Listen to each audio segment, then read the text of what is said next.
वो जो उसको लग रहा है कि मैं बीमार हूँ, मैं मर जाऊंगा, ये जो सोच है, ये सोच ही उसको मारने के लिए काफ़ी होती है। तो वो सोच कैसे पैदा करना है? मान लो नई फार्मा कंपनी हो, मैं चाहता हूँ कि मैं आपको ये विश्वास दिला दूँ कि आप सब बहुत बुरे तरह से बीमार हैं और आप तो कल ही मर जाएंगे। तो उसके लिए मुझे क्या करना पड़ेगा? यूँ मान लीजिए कि मैं आपको एक बहकावे में ला के ये तय कराना चाह रहा हूँ कि आप सब मरने वाले हैं। तो उसके लिए इमेजिन कीजिए, ये मेरे पास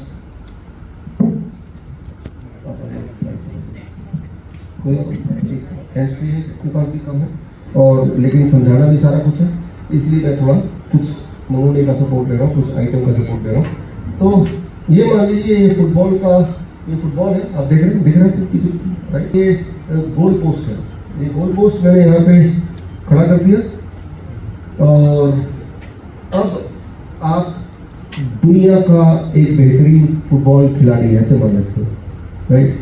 एक सबसे बेहतरीन खिलाड़ी है ऐसे मान लेते हैं, और आपको इस फुटबॉल को इस गोल में डालना है, ठीक है? तो आप डाल सकते हैं कि आप बेहतरीन खिलाड़ी हैं। मैंने चालाकी से क्या किया कि जब आप इधर उधर देख रहे थे, तब मैंने इस गोल पोस्ट के साइज को थोड़ा सा छोटा करने लगा। इसके दायरे को मैंने थोड़ा छोटा कर दिया, और थोड़ा और छोटा कर दिया, और थोड़ा और छोटा कर दिया। इस तरह से इसको कर दिया, छोटा करते करते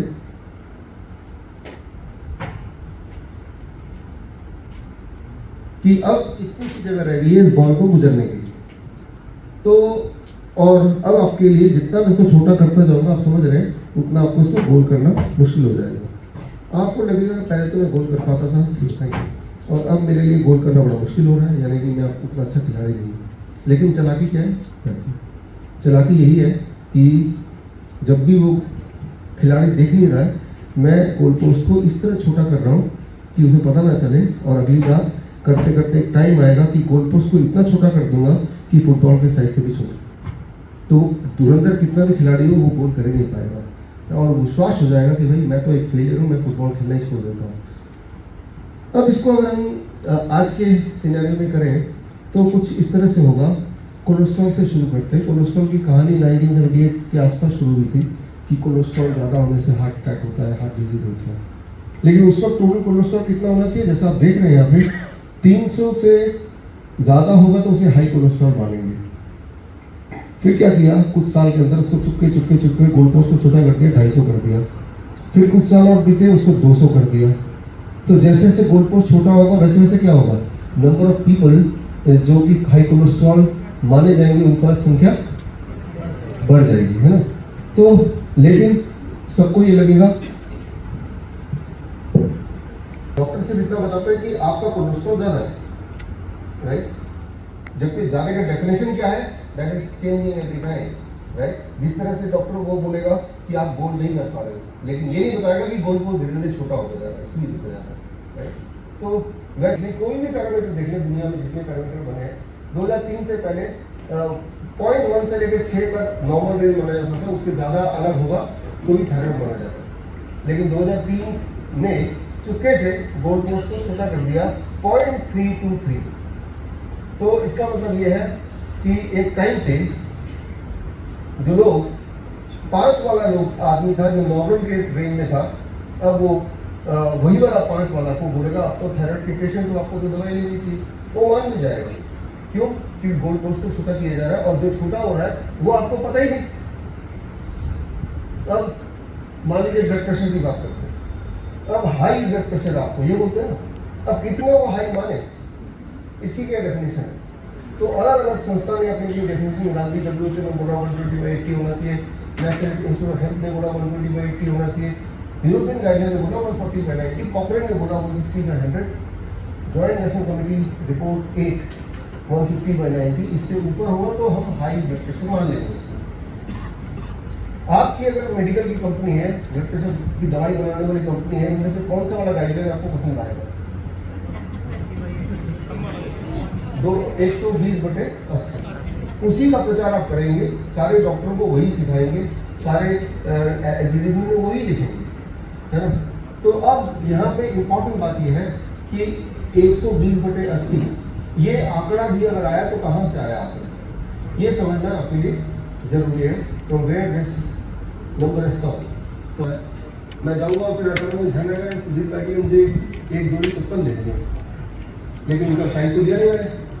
मैं वही एक बार में 10 लोगों को पकड़ूंगा और 10 लोगों का साइज ले लूँगा, सबका साइज 2 है और कोई 7 कोई 8 कोई 10 और सारे साइज लेके डिवाइड बाई 10 आ गया एवरेज साइज 7। मन ही मन में सोच लूँगा कि सुधीर भाई का जो साइज होगा चप्पल का वो 7 ही होगा, तो 7 नंबर का चप्पल मैं खरीद लूँगा और आऊँगा मिलूँगा सुधीर भाई जी आपके लिए चप्पल लाए हूँ, आपके ही नाम पर। वो पहनेंगे बोलेंगे भाई मेरा पैर तो थोड़ा बड़ा है, मैंने कहा आपका पैर डबल है, थोड़ा सर्जरी करा के छोटा कर लो। धीरे धीरे एडजस्ट मतलब ये कि आप क्या करेंगे फिर अपने शरीर को एडजस्ट करने की कोशिश करेंगे। चप्पल मिलते हैं उनके आंकड़ों के हिसाब से, जो आंकड़े लिए कैसे गए वो आपको पता ही नहीं है और वो आंकड़े बार बार बदलते हैं। मैं चैलेंज देता हूँ आपसे, 120/80 सुनते आए ना आपने, उनके हेड ऑफ डिपार्टमेंट से पूछिए कि बताइए आंकड़ा क्या है। अब पता है आपको आंकड़ा क्या है? 115/75।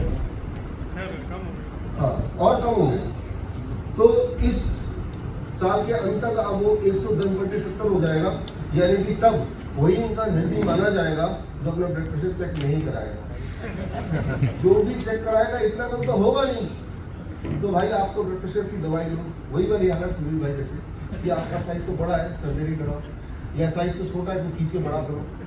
तो हम क्या कर रहे हैं एज ए इंसान, अपने आप को उस चप्पल में फिट कर रहे हैं तो चप्पल आपके लिए बनी नहीं कभी, और जब फिट करने की कोशिश कर रहे हैं उसे खींचाता नहीं करेंगे, अब उनका पैर गड़बड़ हो जाए।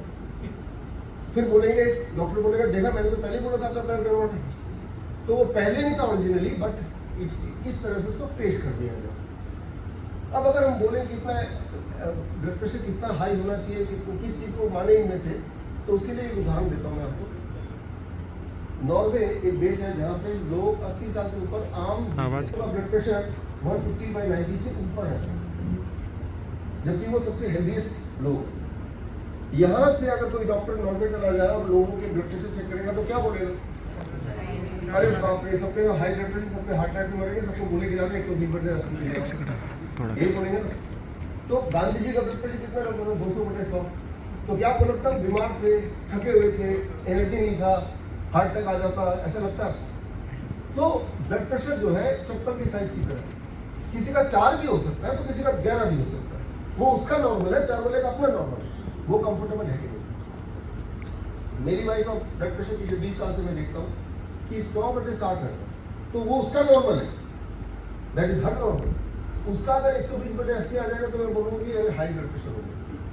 तो जब आप ब्लड प्रेशर को कंपेयर करेंगे तो कंपेयर विद योरसेल्फ, आपका कितना करना है, कितने में आप कंफर्टेबल है ना। तो ये एक इम्पॉर्टेंट बात है कि इसके लिए कोई बहुत जनरलाइज हम कर नहीं सकते। और जिनको ये लगता है कि भाई हाई ब्लड प्रेशर से हार्ट अटैक होता है, तो जिन लोगों का हार्ट अटैक आया है क्या उन सबका हाई ब्लड प्रेशर था? इसके ऊपर रिसर्च किया गया कि अधिकतर लोग जिनका हार्ट अटैक आता है उनका ब्लड प्रेशर 120/70 से नीचे रहता है। तो low blood pressure causes heart attack, not the high blood pressure. किसी भी ब्लड प्रेशर में हार्ट अटैक आ सकता है, लेकिन ज़्यादा चांसेस है लो। तो जो चीज़ सच है उसे छुपा के हार्ट अटैक आ जाएगा। तो जिस तरह से मैंने आपको सबूत दिए, लैंसेट 2 लैंसेट, वैसे सबूत आपको मांगने चाहिए उनसे जो ऐसा बोलेगा कि हाई ब्लड प्रेशर से हार्ट अटैक आ जाएगा। पहले वो तो हाई ब्लड प्रेशर कितना होता है ये भी वो होता है। तो मैं आपको सिर्फ ये बोलना चाह रहा हूँ कि आंकड़ों के खेल से बचें, हम आंकड़े नहीं। तो फॉर एग्जाम्पल ट्रीटमेंट की बात करते हैं, मान लो एक का आंकड़ा, फिर भी एक आंकड़ा ये हम लेते हैं जब हमें किसी का इंसुलिन को हटाना है, दवाई को हटाना है, तो एक नंबर लेना पड़ेगा क्योंकि उसकी दवाई हटानी है उसी के कॉन्टेक्स्ट में। तो अगर खाना खाने के 2 घंटे बाद आपका ब्लड शुगर 250 से नीचे रहता है तो दैट इज नॉर्मल। अच्छा, अब मुझे कैसे पता चला? आज से 70 साल पहले किसी को नहीं पता था कि किसको हाई ब्लड शुगर बोले। तो दुनिया भर में अलग अलग जगह पे लोगों ने क्या किया कि लोगों को इकट्ठा करके उनका एवरेज ब्लड शुगर देखा, जो मैं बोला धीरे धीरे 200 को 100, 150, 150 को 100 ऐसे करते हैं, आपको पता ही नहीं चलता। अभी मेरी एक भाई से बात हो रही थी, हमारे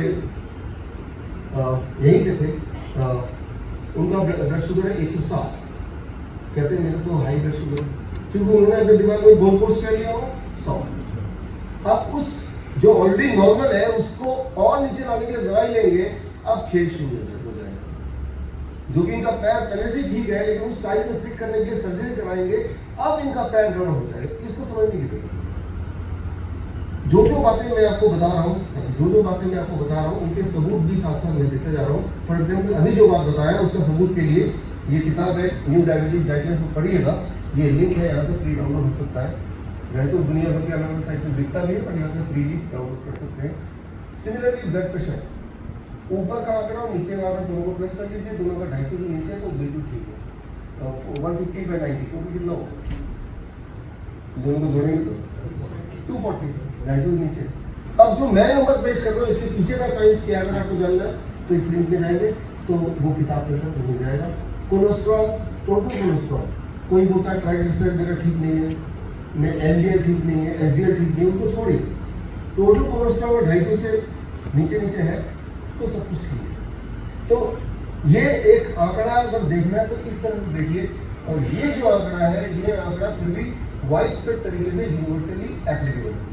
लेकिन अगर 250 वाला आंकड़ा सबको पता चल जाए तो देखेंगे किसी को कोलेस्ट्रॉल की दवाई खाने की जरूरत ही नहीं। लेकिन आप सोचेंगे जिनका ऊपर उनको खाना चाहिए क्या? उनको अपना कोलेस्ट्रॉल नीचे था। कोलेस्ट्रॉल नीचे कैसे करेंगे? Don't eat cholesterol. अच्छा, ये कैसे पता चलेगा कोलेस्ट्रॉल किस खाने में है कि नहीं? याद रखिए, कोलेस्ट्रॉल बनाने की ताकत भगवान ने सिर्फ एनिमल्स को दी है, जानवरों। हम जानवर है कि हम प्लांट है? We are animals. तो हमारी बॉडी कोलेस्ट्रॉल बना सकती है, पौधे कोलेस्ट्रॉल नहीं बना सकते। सेब ये जानवर से आया कि प्लांट से आया? No cholesterol. काजू जानवर से भी प्लांट से आया, 0 कोलेस्ट्रॉल। तो जबकि दूध जानवर से आया कि प्लांट से आया? कोलेस्ट्रॉल। तो आपको कोलेस्ट्रॉल नहीं खाना है बस। तो जब भी कोई चीज खाएंगे आप पूछेंगे कहाँ से आएगी?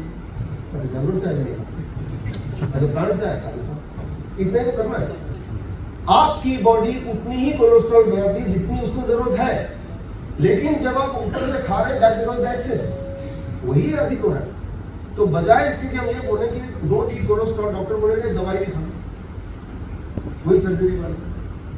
बजाय इसके कि मैं सुधीर भाई को बोलूँ कि मैं चप्पल चेंज कर देता हूँ साइज आपके हिसाब से, मैं ये बोल रहा हूँ कि सर्जरी करा हूँ, क्योंकि चप्पल चेंज करने में कोई व्यापार नहीं हो रहा है। सर दवाई भी दूध के साथ देते रात को सोते समय। हाँ, अभी का न्यूज़ है कि छोटे बच्चों को भी कोलेस्ट्रॉल की दवाई दे दी। कुछ समय पहले की ये बात चल रही थी कि ऐसा करते हैं, कोलेस्ट्रॉल की दवाई इतनी इंपॉर्टेंट है कि जो पानी की टंकी उसमें ही घोल देते हैं। सच्ची में कि सबके बॉडी में कोलेस्ट्रॉल ज़्यादा ऐसा मान ही लेते हैं। तो मैं आपको बोल रहा हूँ कि अनजाने में आप वो दवाई का सेवन करेंगे और तब आप रियल मायने में बीमार होंगे, क्योंकि वो दवाई आपके बॉडी को बुरी तरह से इंटरफेयर करती है बॉडी के प्रोसीजर से। याद रखिए, कोलेस्ट्रॉल की बात करें, हमारे बॉडी में जितने फंक्शन हो रहे हैं, हमारे बाल उग रहे हैं, हमारे नाखून उग रहे हैं, हमारे ब्लड बन रहा है, अलग अलग तरह के हार्मोन बन रहे हैं, वो सब कैसे बनता है? उसका आउटर लेयर कौन सा होता है? वो कोलेस्ट्रॉल का। एक अंडा से मुर्गी बन जाती है, उस अंडे में एनर्जी, वो ताकत, वो लाइफ कहाँ से आती है? उस अंडे को लेके लैब में ले जाइए कि इसमें क्या है? 68% कोलेस्ट्रॉल है। सोचिए कोलेस्ट्रॉल कितना इंपॉर्टेंट है कि कोलेस्ट्रॉल लाइफ बना देता है, और बाकी जो है वो सारा protein, carbohydrate, rest of the things. तो कोलेस्ट्रॉल एक इंपॉर्टेंट चीज है आपके बॉडी के लिए भी और कीड़े के पैदा होने के लिए। उस चीज को विलन बना के आपको दवाई खिला रहे हैं, उसके बाद से सारा दिक्कत शुरू होगी। Where the problem starts when you start taking the medicine. तो खैर, ये जो मैंने अभी आपको बोला, इन सबके सबूत आपको अगर चाहिए तो ये जो किताब है कोलेस्ट्रॉल मेडिकल फ्रॉड, ये डाउनलोड करके इससे सबूत ले सकते हैं। मैं ये क्यों बता रहा हूँ आपको?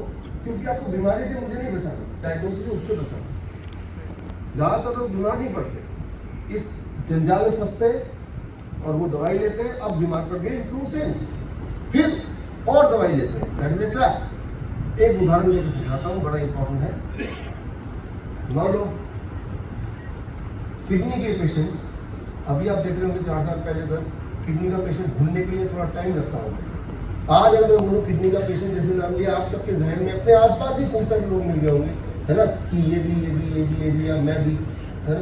जितना कॉमन कोल्ड हुआ करता था, आज क्रॉनिक किडनी डिजीज का कॉमन है कि नहीं? तो लेकिन ये कैसे है? पहली बात तो डायग्नोसिस के बेसिस पे एक हेल्दी इंसान को समझा दिया जाता है आप क्रॉनिक किडनी डिजीज के पेशेंट है, और वो डायग्नोसिस क्या है? क्रिएटिनिन बढ़ गया मेरा। कई बार लोग आते हैं मेरे हॉस्पिटल, 20 हॉस्पिटल हमारे यूज के नाम से, भागे कि मैं तो किडनी का पेशेंट हूँ, मेरे देखने में तो नहीं लग रहा, कहा देखो मेरी रिपोर्ट तो ये कह रही ना। तो वो रिपोर्ट को बिलीव करते हैं, रिपोर्ट में क्रिएटिनिन 2 है, 3 है, तो क्रिएटिनिन को एक भूत की तरह पेश कर दिया जाता है। क्रिएटिनिन लेकिन क्या हाई क्रिएटिनिन का मतलब किडनी डिजीज होती है, या क्रिएटिनिन बढ़ जाएगा तो इंसान मर जाएगा, मरने के चांस बढ़ जाएंगे? ये इंपॉर्टेंट सवाल है। इस सवाल के जवाब के लिए एक बड़ा ही इंपॉर्टेंट ऑब्जर्वेशन स्टडी किया गया, सबसे बड़ा दुनिया का, 5,388 पेशेंट ने पार्टिसिपेट किया, और तब ये देखा गया कि जिनकी क्रिएटिनिन ज़्यादा होती है उनके मरने के चांसेस कम हो जाते हैं। उल्टा तो ये दिखाइए डॉक्टर को जब भी, या उस पेशेंट को दिखाइए, पेशेंट या हेल्दी इंसान जो क्रिएटिनिन के नाम पे कि मेरा तो क्रिएटिनिन बढ़ गया और मेरा किडनी खराब है, तो कई बार मैंने कहा कि नहीं, क्रिएटिनिन समझा देता हूँ कि क्रिएटिनिन का कोई कनेक्शन नहीं है ज़्यादा किडनी से। फिर वो एक और पासा फेंकता है, डॉक्टर के एक और रिपोर्ट सामने वाला, देखो जी अल्ट्रासाउंड में आया कि मेरी किडनी सुगड़ गई है। आपकी किडनी कैसी थी डॉक्टर को पहले से कैसे पता कि ये सुगड़ी हुई है? वैसे भी आप सोच के बताइए, किसी का नाक चपटा है तो उसकी कम सांसें आएंगी, किसी का नाक ज़्यादा बड़ी ज़्यादा दिखाई देगा। जिस प्रकार आपके नाक का साइज आपकी आंखों के साइज से कोई कनेक्शन नहीं है कि आपको कैसी सांसें आती है और कैसे दिखाई देता है, ठीक उसी प्रकार आपका किडनी का साइज कुछ भी हो सकता है, उसका कोई कनेक्शन नहीं, उसकी फंक्शनिंग कैसे। लेकिन डॉक्टर ने बताया कि किडनी शुगर है, वो मान भी गया, और मान गया, क्रिएटिनिन ज्यादा बढ़ गया, वो मान गया, और अपने आप को बिलीव करने लगा मैं तो किडनी पेशेंट। अब वो डॉक्टर जो बोलेगा या डकैत जो बोलेगा वो करेगा। किसी को भी लूटना आसान तब होता है जब उसको डरा दो। अगर किसी को लूटना चाहते हैं, डरा दो उसको, फिर कुछ भी मांग लो उससे, वो दे देगा। और डराने के जो हथियार है, मैं यहाँ तो चलो एक नॉर्मल कॉन्फ्रेंस है, जब मेरे मेडिकल कॉन्फ्रेंस होते हैं देश में विदेश में, मैं तो बोलता हूँ जो मैं बोल रहा हूँ इसके अगेंस्ट अगर आपके पास कोई एविडेंस है तो वो लाके दे सकते हो, ताकि एक अच्छा डिस्कशन नहीं है। आप भी ढूंढ के दे सकते हैं कि इसके अगेंस्ट जो मैं बोल रहा हूँ इसके विपरीत चीज़ अगर सही है तो वो आप ढूंढिए, राइट? है ही नहीं, सच्चाई यही है जो मैं बता रहा हूँ। आते हैं क्रिएटिनिन पे, क्रिएटिनिन क्यों बढ़ता है ये बताना आपके लिए, आपको समझाना मेरे लिए ज़रूरी है, क्योंकि क्रिएटिनिन के नाम पे भूत के बता के लोगों को डराया जाता है। क्रिएटिनिन कब बढ़ता है? जब किसी को इन्फेक्शन हो जाए बॉडी में, इन्फेक्शन तो होते ही रहते हैं, अभी मुझे खांसी जुकाम होता है, इन्फेक्शन है। ऐसे में अभी अगर मैं अपना KFT कराऊं तो मेरा क्रिएटिनिन थोड़ा बढ़ा रहेगा। जिस तरह से जब आपको इन्फेक्शन होता है तो कई बार बुखार, टेम्परेचर बॉडी का बढ़ जाता है, ताकि वो फीवर आपके इन्फेक्शन को मार के भगाए। तो फीवर कोई बीमारी नहीं है, बल्कि वो हथियार है। ठीक उसी तरह से वो बैक्टीरियल इन्फेक्शन बॉडी में ना फैले तो ब्लड में क्रिएटिनिन बढ़ेगा, तो वो बैक्टीरियल इन्फेक्शन रिप्लिकेट नहीं करेगी। तो यहाँ पे क्रिएटिनिन कोई विलन नहीं है, ये आपको ठीक करने के लिए टेम्पररी। या फिर आपके अगर यहाँ कोई पहलवान है, उस पहलवान को बोलिए अपना KFT चेक करें, पहलवानों का क्रिएटिनिन बढ़ा होगा, जितनी ज़्यादा मस्कुलर बॉडी होगी उतना क्रिएटिनिन बढ़ा होगा। तो क्या पहलवान की किडनी फेल होगी सारी? तो अगर आपके बॉडी में मसल मास ज़्यादा है तो आपका क्रिएटिनिन बढ़ा रहेगा, but that does not indicate कि वो किडनी का पेशेंट है, राइट? या फिर जो लोग स्टेरॉइड लेते हैं, स्टेरॉइड्स, उनका क्रिएटिनिन फिर बढ़ जाता है, तो उनको क्या करना है? स्टेरॉइड छोड़ देना है, फिर वही सोल्यूशन। अच्छा एक एक्सपेरिमेंट कर सकते हैं, यहाँ तो नहीं कर सकते, यहाँ पे बाहर कर सकते हैं। जिनको कई लोग होते हैं जो मांस खाते हैं, 20 साल के 28 साल की उम्र तक मैं भी खाता था, बंगाल परिवार में ऐसे ही होता है। उसके बाद तो मैं डेयरी प्रोडक्ट भी नहीं लेता, it had been long time. लेकिन मैं ऐसे बोलता हूँ जब मैं मलेशिया वियतनाम जाता हूँ कि एक दिन अपना क्रिएटिनिन चेक करो, फिर रेड मीट, मांस खूब सारा खा लो, खाने के 2 घंटे में फिर क्रिएटिनिन चेक करो, 2 घंटे के अंदर क्रिएटिनिन बढ़ जाएगा। क्रिएटिनिन खाएंगे तो ब्लड में क्रिएटिनिन बढ़ जाएगा। दैट डज नॉट मीन कि 2 घंटे के अंदर आपकी किडनी फेल हो गई, बर्बाद हो गई। तो मैं आपको बता रहा हूँ कि क्रिएटिनिन कोई ऐसा पैरामीटर नहीं है जिसके बेसिस पे ये बता दिया जाए कि आपकी किडनी कैसे काम कर रही है। ये उदाहरण मैं इसलिए दे रहा हूँ क्योंकि क्रिएटिनिन के नाम पे इंसान डर तो गया ही है। अब अगर उसे बोलेंगे डायलिसिस करा लो, करा लेगा। अब जो भी बोलेंगे ट्रांसफर करा तो भी करा लेगा, दवाई भी चलो तो भी चलेगा। जबकि ये क्रिएटिनिन ऊपर नीचे होता है। बॉडी के अंदर इन्फेक्शन है कि नहीं, क्या आपने खाया, बहुत सारी चीज़ों पे निर्भर होता है। तो अच्छा, एक और चीज़ है इसमें, पोटेशियम। ये एक और पिछले जो बोलते देखो जी मेरा पोटेशियम भी बढ़ गया। अब पोटेशियम को दिमाग में घुसाया हुआ है कि पोटेशियम बढ़ गया तो आपका हार्ट फेल हो सकता है। जो असली किडनी के पेशेंट होते हैं, असली कैसे हम पहचानते हैं, हम कैसे पहचानते हैं? हमारे हॉस्पिटल में आइएगा 70% तो किडनी के पेशेंट ही मिलेंगे। असली वाले, नकली वाले तो वो जो कागज में किडनी पेशेंट, और असली वाले वो जो शारीरिक रूप से किडनी पेशेंट। कैसे हम पहचानते हैं? ये पहचान आप समझ लीजिए। पहली पहचान किडनी फेलियर की। किडनी फेलियर मतलब अभी किडनी उतना ठीक से काम नहीं कर रही, कि उनके हाथों में, पैरों में, चेहरे में स्वेलिंग हो जाएगी, सुंदर लगेगी। तो मतलब किडनी 100% काम नहीं करेगी, पहली पहचान। तो जैसे कोई पेशेंट मिलता है मुझसे, मैं किडनी पेशेंट हूँ, तो मेरी नज़र उसके पैरों में होती है। और ऐसे लेंस लगा के देखने की जरूरत नहीं, इतनी दूर से देखने से अगर सूजन आप एहसास कर पा रहे, पहली पहचान। दूसरी पहचान, उसका यूरिन आउटपुट आधे लीटर से कम होना चाहिए 24 घंटे में। उससे पूछ सकते हैं, बता देगा, करके देख लेंगे। दूसरी पहचान। तीसरी पहचान उसकी होती है उसका ब्लड प्रेशर, दवाइयों के बावजूद भी 200/100, 180/90 खूब हाई, दवाई भी कंट्रोल नहीं कर पा रही। तीसरी पहचान। ये तीनों चीज़ें अगर एक साथ होगी, हम बोलेंगे हाँ अब ये किडनी का पेशेंट है। फिर चाहे क्रिएटिनिन नॉर्मल हो, क्या हो, क्या नहीं। तो किडनी के पेशेंट का जो पहचान है, ये रिकॉर्डिंग हो रही है, इसको 1-2 बार सुन लीजिए, वीडियो को देख लीजिए कि इस तरह से हम अपने हॉस्पिटल में पहचानते हैं कि अगर आपका ब्लड प्रेशर नॉर्मल है बिना किसी दवाई के या दवाई के साथ भी, अगर आपका पेशाब नॉर्मल है, अगर स्वेलिंग नहीं है आउटराइटली, इसका मतलब आपकी किडनी का यही वाला काम है और वो कर रहा अच्छी तरह से नहीं करेगा तो ये नॉर्मल नहीं रह सकता। तो किडनी काम कर रही है। तो इस तरह से हम पहचान करते हैं किडनी के पेशेंट की। जो असली वाले किडनी के पेशेंट होते हैं उनके बॉडी में पानी भर जाता है क्योंकि पेशाब से पानी निकलता नहीं है। अब उनका बॉडी में जो केमिकल है, जो उसका फ्लूइड बैलेंस है, एक नॉर्मल इंसान के फ्लूइड बैलेंस से अलग हो गया। इसीलिए जो किडनी पेशेंट है उनका पोटेशियम का जो रेंज है एक नॉर्मल इंसान के रेंज से अलग ही होता है। एक नॉर्मल इंसान के लिए 6 potassium could be called as high, एक किडनी पेशेंट के लिए 6 पोटेशियम इज नॉर्मल। तो एक किडनी पेशेंट के, असली वाले किडनी पेशेंट का पोटेशियम लेवल को एक नॉर्मल इंसान के पोटेशियम लेवल से कंपेयर नहीं कर सकते, राइट। तो अब एक असली किडनी पेशेंट को जब डराते हैं कि आपका पोटेशियम हाई हो गया, जो कि हाई है नहीं, क्योंकि उसका फ्लूइड ज़्यादा है, तो उसका पोटेशियम अकॉर्डिंगली ज़्यादा पोटेशियम को सहने की शक्ति उसमें आ जाती है। लेकिन अब वो क्या डराते हैं डॉक्टर कि पोटेशियम वाला खाना नहीं खाना, हाई पोटेशियम फूड मत खाना, क्योंकि पोटेशियम तो ऑलरेडी ज़्यादा है उस डॉक्टर के साथ। अब हर खाना हाई पोटेशियम होता है, इंसान का बनाया हुआ हर खाना लो पोटेशियम। तो डॉक्टर जब ये बोलता है कि आपको हाई पोटेशियम डाइट नहीं लेना है, तो डॉक्टर ने ये बोलना चाह रहा है कि भगवान का बनाया कुछ मत खाना और इंसान का बनाया सब कुछ खाना। अब इंसान का बनाया क्या हो सकता है? बिस्किट है, ब्रेड है, नमकीन है, नूडल्स है, कोल्ड ड्रिंक है, पिज्जा है, बर्गर है, राइट, चाय है, कॉफी है, लो पोटेशियम डाइट। डॉक्टर बोलता है ये ले लो। हाई पोटेशियम डाइट कौन सा है? भगवान का बनाया हुआ फल है, सब्जी है, टमाटर है, खीरा है, नारियल पानी है, सेब है, संतरा है। तो जरा लॉजिकली सोचिए, साइंटिफिकली ना भी सोचे तो क्या आपको ये लॉजिक ठीक लगता है कि भगवान के बनाए हुए खाने से हम और बीमार पड़ जाएंगे, इंसान ने जो बनाया फैक्ट्री में उसी से हमारे हेल्थ ठीक रहेगी? कहीं इसने कैसे कन्विंस किया? पहले तो ये कन्विंस किया आपका पोटेशियम हाई है, राइट, और उसके बाद हाई पोटेशियम नहीं खाना। वो लिखित में देते हैं कि नारियल पानी पीना मना है, टमाटर खाना मना है, पालक खाना मना है, एक लिस्ट बना के देते हैं। उस लिस्ट में आप देखें तो भगवान का बनाया सारा खाना गायब हो गया। फिर एक और लिस्ट देते हैं जिसमें क्या खाना है, बिस्किट है, ब्रेड है, नमकीन है, पिज़्ज़ा है, बर्गर है, ये सब खा सकते हैं, राइट। तो जब भी आपको देखना है कि हाई पोटेशियम डाइट कौन सा है, भगवान का बनाया हर डाइट हाई पोटेशियम, लो पोटेशियम कौन सा है, इंसान का बनाया